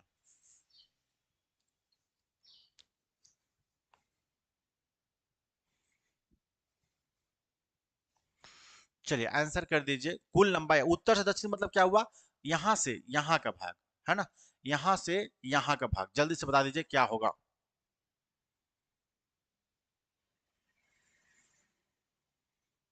चलिए यहाँ पे देखिए ना, कौन सा आंसर होगा, 380 हो जाएगा, ठीक है। बहुत सारा बच्चा आंसर 463 कर दे रहा है। 463 भी है, लेकिन 463 ये वाला है बाबू, ये वाला 463 है और ये वाला 380 किलोमीटर है ना। दोनों ध्यान रखिएगा। देखो यहाँ पे मैप में, देखो बाबू, ये वाला मैप में ना, ये वाला भाग जो है ना, ये वाला है 380 किलोमीटर। और यहां से बात करेंगे हम लोग यहाँ तक, है ना, ये है 463 किलोमीटर। तो इस तरह का डिफरेंस आपको देखने को मिलता है। वेस्ट नॉर्थ टू साउथ 380 और वेस्ट टू ईस्ट 463 किलोमीटर है। यहीं भारत देश का बात कीजिएगा तो भारत देश का नॉर्थ टू साउथ यानी कि जम्मू कश्मीर से लेकर के कन्याकुमारी तक है 3214 किलोमीटर। वहीं पे हम लोग भारत देश का बात करेंगे वेस्ट टू ईस्ट यानी कि वेस्ट टू ईस्ट यानी गुजरात से अरुणाचल प्रदेश का, तो हो जाएगा 2933 किलोमीटर। ठीक है, 2933 किलोमीटर, 33 किलोमीटर। ठीक है, तो ये आपका भारत का हो गया। लेकिन हमसे पूछा था झारखंड राज्य का ना, तो ये दो को आपको ध्यान रखना होगा किसी भी हाल में। इतना ध्यान रखा कोई भी दिक्कत नहीं होगा परीक्षा में ना। चलिए अगला क्वेश्चन है, झारखंड का शहरी क्षेत्रफल कितना है, बताइएगा। कौन सा पूछा रहा, शहरी क्षेत्रफल। 79,714 वर्ग किलोमीटर, 79,000 सॉरी 94,163 किलोमीटर, 77,922 किलोमीटर, 1,792 वर्ग किलोमीटर। यानी कि आप बोल सकते हो झारखंड में अधिकतर जो है वह ग्रामीण इलाका है। बस इतना याद रखेगा, आंसर कर लोगे बाबू, आंसर कर लीजिएगा।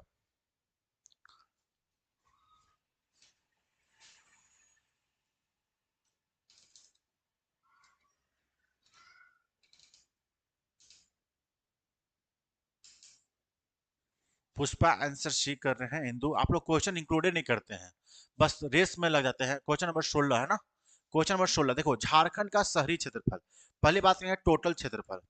टोटल क्षेत्रफल कितना है, टोटल क्षेत्रफल है 79,714 किलोमीटर स्क्वायर, या फिर बोल सकते हैं 79,716 किलोमीटर स्क्वायर। ये दोनों में से कोई भी देगा। ठीक है, ये है लेटेस्ट वन रिपोर्ट के अनुसार जो छपा था वो है, और ये पुराना जो चलते आ रहा है ट्रेडिशनली हम लोग का वो है। दोनों बता दे रहे हैं ना। तो अब ये क्षेत्रफल को दो भाग में हम लोग विभक्त कर सकते हैं ना, एक शहरी में, एक शहरी, और एक कर सकते हैं ग्रामीण में, एक कर सकते हैं ग्रामीण में। शहरी, ग्रामीण। शहरी क्षेत्रफल का बात करेंगे हम लोग, तो शहरी क्षेत्रफल नीचे से बात है कम ही रहेगा एज कॉम्पेयर ग्रामीण, ये ज्यादा रहेगा। अब इसमें से कम कौन सा दिख रहा है, आप लोग आंसर चूज कर लो, आंसर चूज करो कौन सा कम है। सिंपल सी बात है सर, 1792 कम है। ये ध्यान रखो 1792 है, यानी शहरी कितना है 1792 किलोमीटर। अगर सोचो स्क्वायर में ना, एरिया है तो स्क्वायर में रहेगा हमेशा। अगर 1792 किलोमीटर स्क्वायर शहरी क्षेत्रफल है, तो अरे बउआ सब में से हम एकरा हटा देंगे तो हमको यूरो नहीं निकल जाएगा, एकदम निकल जाएगा। यानी कि मेरा कितना हो जाएगा 77,922 किलोमीटर। ये मेरा हो जाएगा ग्रामीण, ये क्या हो जाएगा ग्रामीण, और ये वाला हो जाएगा शहरी। तो दोनों ध्यान रखो, और इस मेथड को यूज करके कोई एक याद रहेगा दूसरा का निकाल सकते हो। यू कैन डू इट, है ना। खाली मैथ थोड़ा सा अच्छा होना चाहिए, थोड़ा मोड़ा अगर जोड़ घटाव करने आता होगा तो आंसर आराम से करोगे, कोनो दिक्कत ना होगा। अगला क्वेश्चन है, क्षेत्रफल के दृष्टि से झारखंड का भारत में कौन सा स्थान है। जैसे कि झारखंड का क्षेत्रफल कितना था 79,716 किलोमीटर स्क्वायर, यही था ना। तो ये भारत के कुल क्षेत्रफल का जो कि 32,87,263 किलोमीटर भारत का क्षेत्रफल है, उसमें 79,716 किलोमीटर स्क्वायर जो है वह केवां स्थान का बड़ा राज्य है। तो पहले कितना था बाबू, पहले 16वां था, पहले कितना था 16वां। लेकिन जब जम्मू एंड कश्मीर को हटाया गया तो अब हमारा बन गया -1 करके 15वां। बात समझ में आ रहा है ना। यानी कह सकते हैं कि झारखंड हमारा 15वां राज्य है। बुझ गए, बुझ गए ना। ठीक है, आगे बढ़ेंगे हम लोग। चलो यहाँ पे जाना तो इसको, नेक्स्ट क्वेश्चन आइएगा, क्वेश्चन नंबर 18। 18 नंबर क्वेश्चन आपका है कि बिहार के कितने प्रतिशत भूभाग को पृथक करके झारखंड राज्य का निर्माण किया गया है। यानी कि बिहार और झारखंड पहले क्या था, भाई था दोनों, दोनों पहले एक ही राज्य थे, एक ही राज्य था। लेकिन बाद में क्या हुआ, दोनों को सेपरेट किया गया, झारखंड बन गया। झारखंड जो बना था वो 46% बिहार का भाग को लेकर के अलग हुआ था, ठीक है, और बनाया गया था। बिहार का कौन सा भाग काटा था, तो साउथ पार्ट को काट के अलग किया गया था ना, ध्यान रखिएगा, इंपॉर्टेंट हो जाता है एग्जाम के पॉइंट ऑफ व्यू से। कब झारखंड राज्य स्थापना हुआ था, 15 नवंबर को हुआ था स्थापना, 2000 ईस्वी को। क्या राज्य बना था, 28वां राज्य बना था, ठीक है। 29वां राज्य कौन सा बना था, तेलंगाना। किसको काट के बना था ये, आंध्र प्रदेश को। चलिए आगे बढ़ेंगे हम लोग। 19 नंबर क्वेश्चन ना, क्वेश्चन नंबर 19 आपका है, क्षेत्रफल की दृष्टि से झारखंड का सबसे छोटा प्रमंडल कौन सा है। प्रमंडल आप लोग पढ़ा चुके थे, टोटल प्रमंडल कितना था, टोटल 5 प्रमंडल है। कौन कौन 5 प्रमंडल है, टोटल प्रमंडलों की संख्या कितनी है, 5। कौन कौन है, 4 इसका मूल प्रमंडल हो गया। 4 मूल में कौन सा आएगा, पहला मूल आएगा, है ना, दक्षिणी छोटा नागपुर, एक होगा उत्तरी छोटा नागपुर, एक हो जाएगा इधर पलामू, और एक इधर हो जाएगा संथाल परगना। ठीक है, ये 4 प्रमंडल जो था वो मूल रूप से था, तो झारखंड राज्य का स्थापना हुआ था बाबू 15 नवंबर 2000 ईस्वी, तो उसमें 4 प्रमंडल था झारखंड राज्य में ना, जो कि इस तरह से। प्रमंडल को इंग्लिश में क्या बोलते हैं, प्रमंडल को इंग्लिश में हम लोग बोलते हैं डिवीजन। तो उसमें 4 प्रमंडल था, लेकिन 5वां प्रमंडल जो बना था वो बना कौन सा, कोल्हान। ये कोल्हान बना था, इसको काट करके इसका नाम पड़ गया कोल्हान। ये कब बना था, 2003 ईस्वी में ना। अब इसमें जिलों की संख्या भी ध्यान रख सकते हैं तो रख लीजिएगा, पलामू में 3 जिला, उत्तरी छोटानागपुर प्रमंडल में 7 जिला, संथाल परगना में 6 जिला, है ना, दक्षिणी छोटानागपुर में 5 जिला, और कोल्हान में 3 जिला। अब सबको जोड़ कर देखिए 24 आता है या नहीं आता है, कहना मुश्किल है, देखते हैं जोड़ कर ना। कहाँ गया, 3 और 3 6, और 6 12, 5 17, और 7 24 हो गया ना, देखो 24 जिला हो गया। तो इस तरह से आपको ध्यान रखना होगा 5 जिला के बारे में ना, प्रमंडल के बारे में। तो यहाँ पूछ रहा है क्षेत्रफल के दृष्टि से बड़ा कौन सा है और छोटा कौन सा है। तो आपसे छोटा पूछा है ना, तो छोटा कौन सा है, पलामू प्रमंडल है। सबसे छोटा प्रमंडल कौन सा है, पलामू प्रमंडल है ना। यानी ये वाला जो प्रमंडल है ये सबसे छोटा है। इसमें जिलों की संख्या कितना है, 3 गो। कौन कौन, तो एक है आपका गढ़वा, फिर है पलामू, और फिर है लातेहार। ये 3 आपका यहाँ पे जिला बन जाता है। वहीं अगर देखा जाए उत्तरी छोटानागपुर में, तो यहाँ पे 7 गो है, और ये सबसे बड़ा बन जाता है ना, बड़ा बन जाता है प्रमंडल। तो ये दोनों चीज ध्यान रखिएगा, छोटा बड़ा। बाकी डिटेल हम इंट्रोडक्शन क्लास में पढ़ाए हैं आप लोगों को ना। चलिए बाकी बात एप्लीकेशन पर सारा कुछ पढ़ाए हैं, देखो यहाँ पे मैप भी लगा दिए आप लोगों के लिए समझने के लिए ना, देखो यहाँ पे यही है ना। तो यहाँ पे देखो बाबू जिलों की संख्या किन कौन है, यही है मेरा है सबसे छोटा। यहाँ पे गढ़वा है, यहाँ पे पलामू है, और यहाँ पे लातेहार है। ये 3 गो आपका यहाँ बन गया ना। यही छोटा वाला, ये प्रमंडल जो है ये छोटा प्रमंडल है।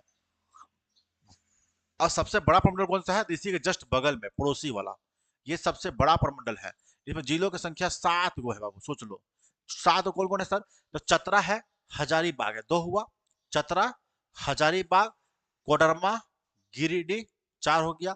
नीचे आ जाओ, रामगढ़, बोकारो और धनबाद। ये 7 जिला आपका कवर करता है कौन सा, उत्तरी छोटानागपुर प्रमंडल। जबकि संथाल परगना में 6 जिला हम बताए थे आपको।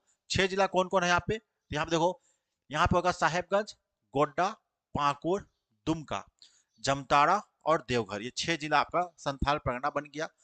दक्षिणी छोटानागपुर में आओगे तो यहाँ पे एक जिला यहाँ पे ऐसे बना हुआ है। यहाँ पे हो गया गुमला, लोहरदगा, गुमला, फिर यहाँ पे सिमडेगा, खूंटी और रांची। इस तरह से आपका बन गया 5 गो। कोल्हान में हो गए तो 3 जिला बनता है। यहाँ पे देखो, यहाँ पे ये सरायकेला खरसावां, ईस्ट सिंहभूम और वेस्ट सिंहभूम। इस तरह से आपका टोटल 5 प्रमंडल बना करके रखा गया है झारखंड राज्य में, उसके माध्यम से संचालित की जा रही है। पांचों ध्यान रखिएगा, इंपॉर्टेंट है एग्जाम के पॉइंट ऑफ व्यू से। नेक्स्ट क्वेश्चन आपका है, 20 नंबर क्वेश्चन आपका है कि झारखंड राज्य की विधानसभा में अनुसूचित जनजाति हेतु कितने सीटें आरक्षित है, 25 गो, 28 गो, 32 गो या 39 गो, आंसर कीजिए। क्वेश्चन नंबर आप लोग लिख लीजिएगा जरूर, है ना।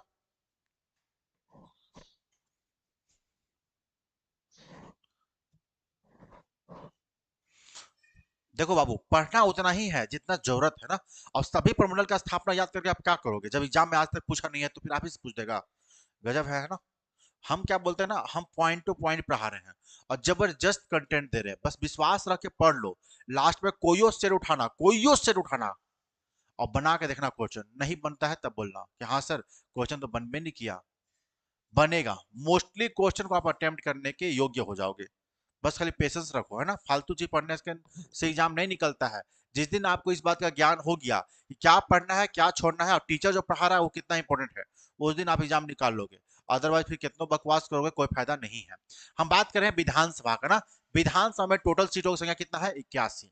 अब 81 जो है वह क्या है? इलेक्टेड है ये।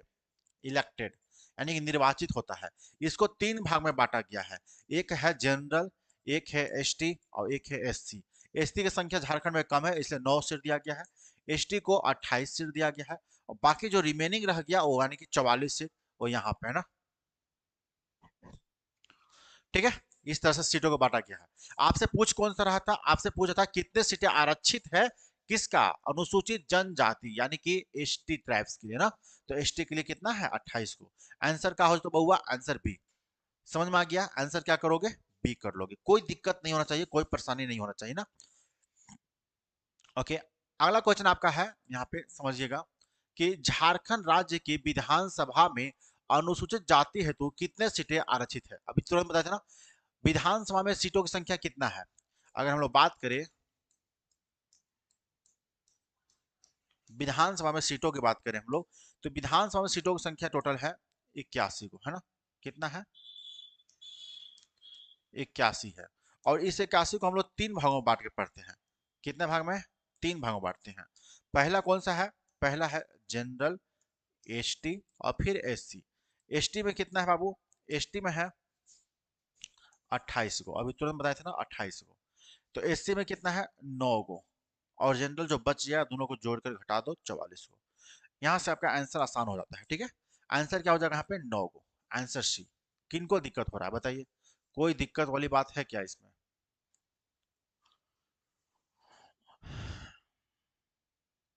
शिखा Verma, very very good evening, good afternoon, sorry good afternoon.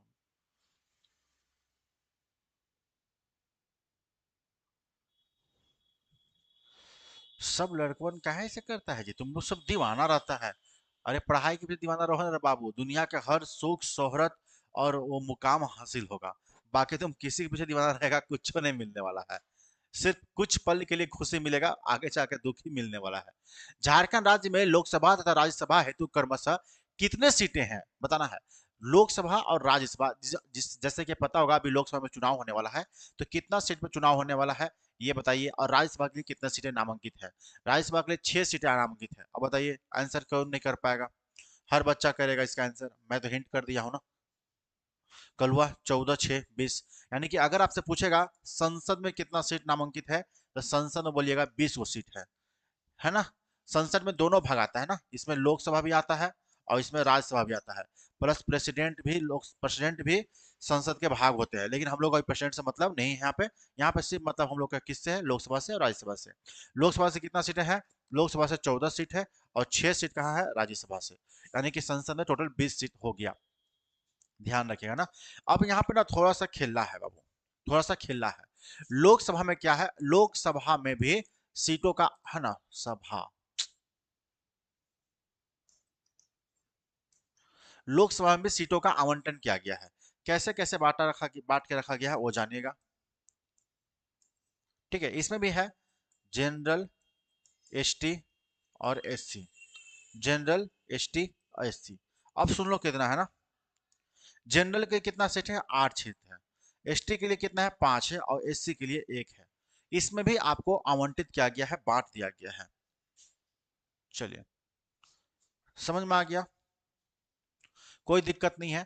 तो आप लोग अगर पूछ देगा ना आपसे कि लोकसभा में बताइए कि लोकसभा में अनुसूचित जनजाति का सीटों की संख्या कितना है, तो 5 है ना। झारखंड से लोकसभा में अनुसूचित जनजाति कितना छोड़ के, झारखंड से लोकसभा में अनुसूचित जाति के सीटों की संख्या कितनी है? तो बोलिएगा 1। संसद में अनुसूचित जनजाति का या फिर पूछ देगा कि जनरल के कितना सीट है आरक्षित, तो 6। इस तरह से आपको बता रहा है ना। चलिए,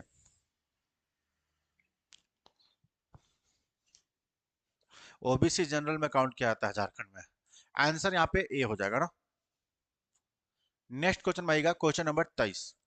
झारखंड सरकार के मंत्री परिषद में मुख्यमंत्री के अतिरिक्त कुल कितने मंत्री हो सकते हैं?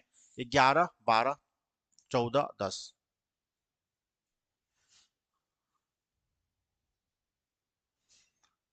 हाँ बिल्कुल, ओबीसी आ गया उमेश, सही बात है।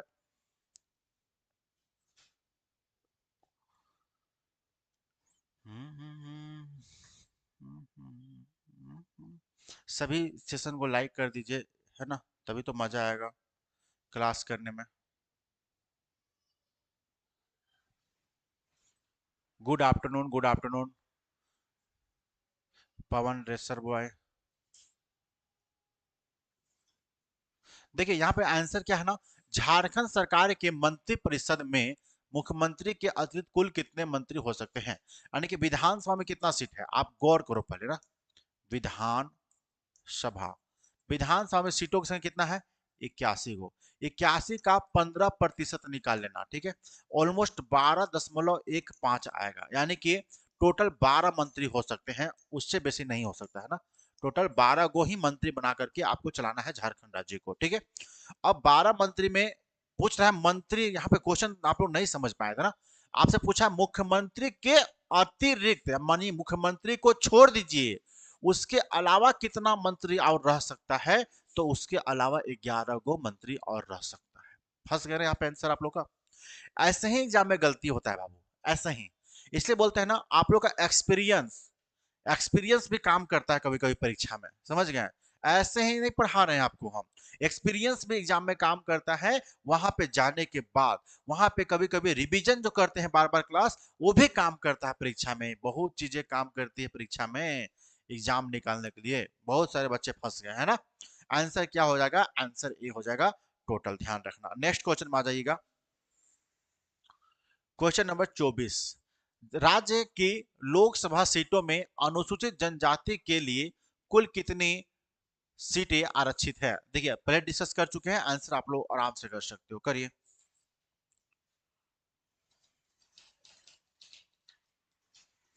पहले डिस्कस कर चुके हैं ना, आंसर कीजिए आप लोग।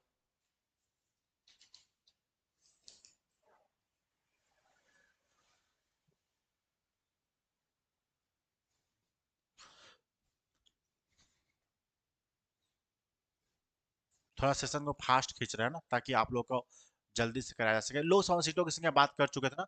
लोकसभा सीटों की संख्या कितना है? 14 को है, और 14 को 3 भाग बांट दीजिए, 8, 5, 1। General, ST, SC. तो यहाँ पे आंसर क्या हो जाएगा? अनुसूचित जनजाति पूछा है ना, एसटी पूछा है, एसटी 5 को है, आंसर बी हो जाएगा। नेक्स्ट क्वेश्चन में आइएगा, अगला क्वेश्चन में आइएगा। झारखंड राज्य में एक पदावधि के दौरान सर्वाधिक अवधि के तक मुख्यमंत्री पद पर आसीन रहने वाले व्यक्ति कौन है? हेमंत सोरेन, रघुवर दास, चंपई सोरेन, इनमें से कोई नहीं। आंसर कीजिए।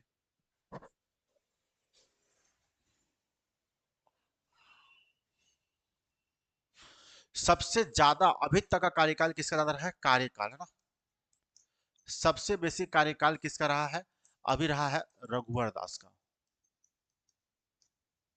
पूर्ण बहुमत सरकार होने के कारण पूरा दिन शासन किए हैं, यानी पूर्ण रूप से 5 साल, है ना, 0 दिन शासन किए हैं ये। कब का बात है ये? 28 दिसंबर से शुरुआत हुआ था 2014 से 28 दिसंबर 2019 तक शासन किए। कौन थे ये? रघुवर सरकार। उसके बाद सबसे कम समय के लिए कौन बना है? सबसे कम तो बने थे शिबू सोरेन, है ना, शिबू सोरेन। ये सबसे कम दिनों के लिए सरकार बनाए थे।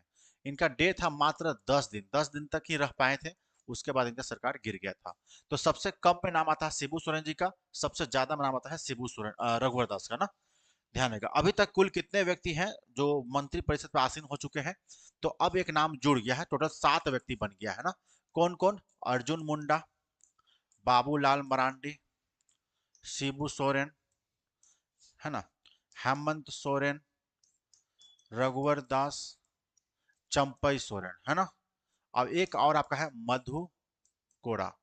देखिए नाम कितना हो गया, 1 2 3 4 5 6 7, तो ये 7 व्यक्ति हैं जो अभी तक मंत्री परिषद आसीन हो चुके हैं झारखंड राज्य में। ये सातों का नाम याद रखिएगा। सबसे पहले जो बने थे वो कौन थे, बाबूलाल मरांडी थे। सबसे पहले जो सरकार बनाए थे वो बाबूलाल मरांडी के द्वारा बनाया गया था। बाबूलाल मरांडी कहाँ पे होंगे, यहाँ पे। ये पहला सरकार बना था ना, फर्स्ट व्यक्ति थे ये जो मंत्री बने थे। और सबसे लास्ट में जो बना है अभी कौन, वो अभी चल रहे हैं, वो है चंपई सोरेन। ध्यान रखिएगा ना। तो इस तरह से आपका हो जाएगा। ये जो थे वो कौन थे, बोल सकते हैं बीजेपी, लेकिन बीजेपी ना बोल करके आप चाहो तो, है ना, जेवीएम भी बोल सकते हो। और यहाँ पे क्या था, ये जेएमएम। तो दोनों में थोड़ा सा डिफरेंस है, आगे बढ़ेंगे हम लोग। ये है ना, जो रहे हैं। अभी फिलहाल ये क्या है, उड़ीसा के राज्यपाल हैं। आगे बढ़ेंगे हम लोग। Question number 26। 26वां नंबर क्वेश्चन आपका है कि झारखंड राज्य में कुल कितनी बार राष्ट्रपति शासन लगाया जा चुका है, 1 बार, 2 बार, 3 बार, 4 बार।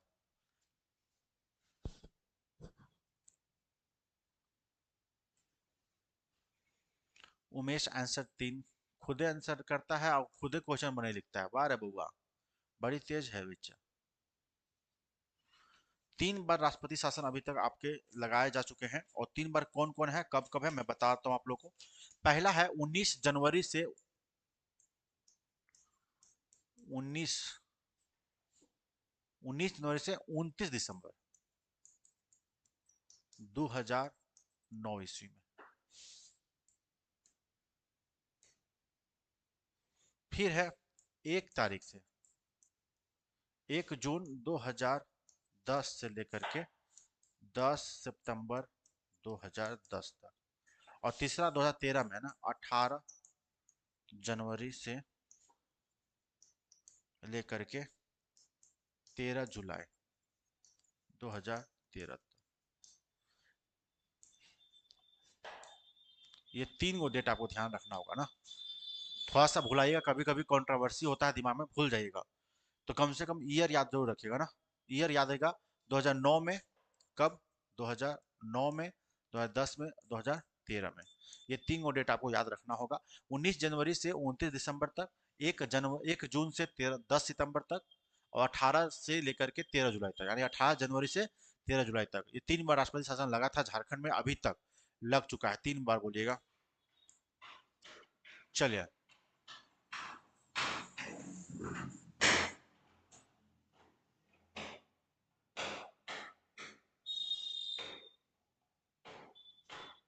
चलिए क्वेश्चन नंबर 27। झारखंड में पंचायती राज संस्था का ढांचा कितनी स्तरीय है। पंचायती राज जो ढांचा है वो बताना है।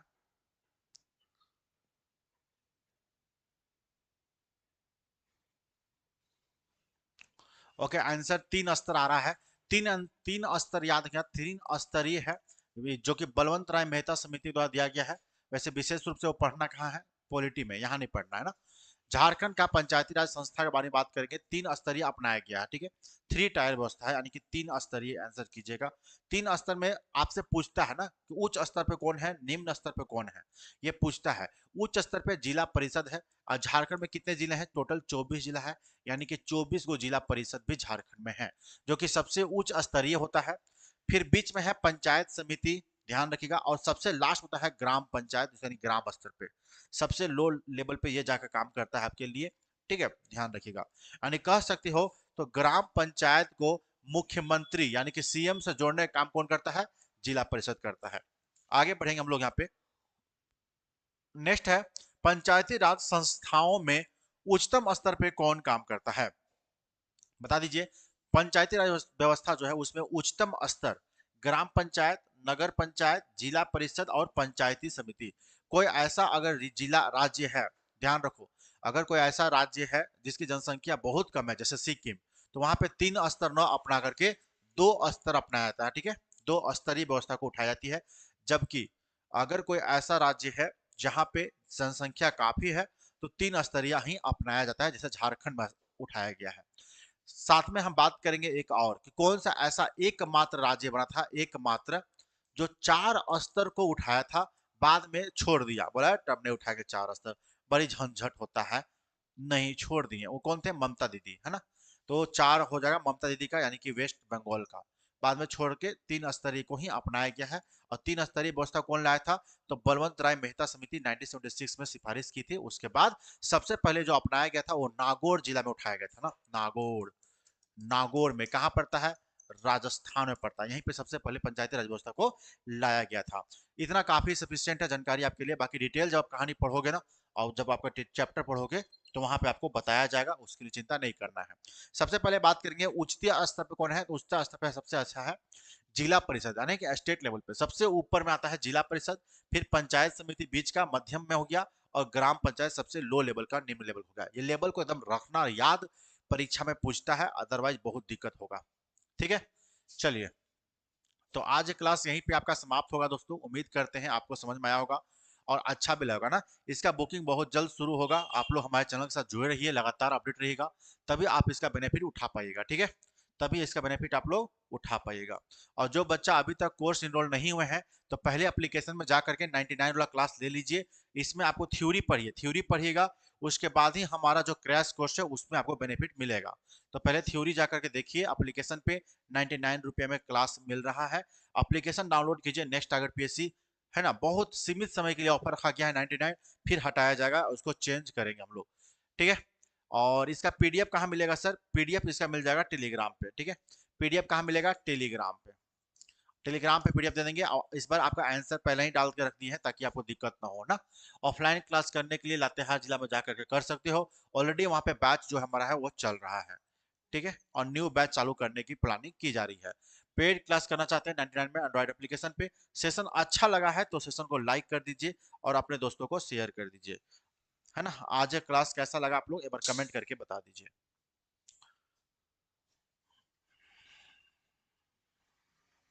नहीं, 2 नहीं होगा, जाकर चेक कीजिए वर्षा से ना। सर जी, बुक कब तक अवेलेबल होगा? बुक का एडवांस बुकिंग जब चालू करेंगे तो आपको बताया जाएगा ना।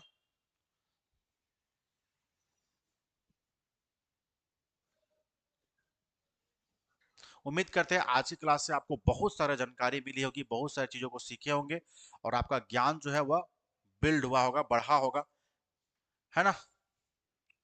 उम्मीद यही करते हैं। बाकी बात, सेशन को जरूर अपने दोस्तों को शेयर कर दो बाबू, और चैनल को सब्सक्राइब कीजिए, क्योंकि ये सिर्फ एक क्लास है ना, लगातार ऐसे क्लासेस आपको मिल रहा है इस चैनल के माध्यम से, और आपकी तैयारी को बूस्ट किया जा रहा है। आप लोग चैनल को जरूर सब्सक्राइब कीजिए, घंटी ऑल पे सेट कीजिए, क्योंकि बच्चे देखते हैं हमारा क्लास, देखते हैं कितने परसेंट बच्चे? 100%। मान लो कि जितना ही बच्चा देखता है 100% ना, तो 100% बच्चा दिखता है, उसमें से मात्र 34% ही बच्चे ऐसे हैं जो चैनल को सब्सक्राइब करके रखे हैं और क्लासेस देखते हैं। बाकी जितने भी रिमेनिंग बच जाता है, लगभग देखा जाए तो 66% वो बच्चे जो है वह क्लास तो देखते हैं जरूर, लेकिन सब्सक्राइब नहीं किए हुए हैं। तो आप लोग चैनल को सब्सक्राइब कीजिए, तभी तो मोटिवेशन मिलेगा ना। चैनल को सब्सक्राइब करके देखिए, लगातार क्लास देखिए ना। एक क्लास देखने से क्या होता है, आप इसी तरह से लगातार क्लास, 150 से ज्यादा क्लास आपका हो चुका है, तो आपको वहीं से बेनिफिट मिलेगा। और इसका देखने के लिए आप प्लेलिस्ट को वॉच कीजिए, हमारा प्लेलिस्ट में सारा क्लास दिया हुआ है ना। अपना ख्याल रखिए लगातार, और थोड़ा सा होली में भी ख्याल रखिए अपना। अच्छे से खेलिए, खाइए, पीजिए, मस्त रहिए, आप पढ़िए, है ना। ऐप का नाम बताइए सर। ऐप का नाम है नेक्स्ट टारगेट पीएससी, जो एंड्रॉइड एप्लीकेशन का नाम है हमारा। जो चैनल का नाम है वही नाम से है ना, लिंक डिस्क्रिप्शन बॉक्स में है। ईमेल आईडी से कोई फर्क नहीं पड़ता है।